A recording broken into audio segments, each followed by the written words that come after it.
For today's tutorial, we'll be using line weight to show depth in your drawing. Our first step is to outline your subject. It could be a character, a shape, or an object. In this case, our subject is this arcade cabinet. Begin by fully lining up your piece. Try to be as clean as possible. Don't sketch your ink lines, and use the thinnest line you're comfortable with. Basically, we're going to use the thinnest line as a solid base to build up upon. Be as precise or as loose as you want, but just make sure it's clean lines. It doesn't matter if the lines are wobbly.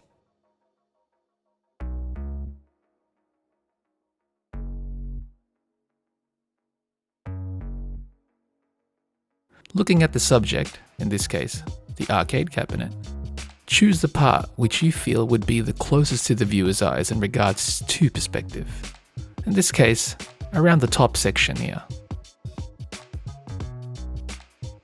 Using a thicker point pen or a larger size pixel for digital, apply a thicker line to the parts that you've determined to being closer to the viewer's perspective. In this example, I'm actually using the same sized brush, but again, you can use a thicker brush if you like. Now apply this to the rest of the piece by adding line weight relative to the distance of the perspective. Taper the line basically.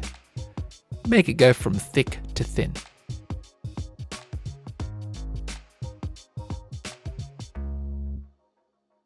Again, the original inked lines is used as the furthest distance from the viewer, so you don't need to ink over that section. That's the base.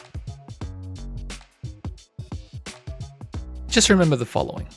The closer the object is to you, the thicker the line. The further the subject, the thinner the line. Thicker line, closer, thinner line, further. Apply this to the rest of the piece and you should be good.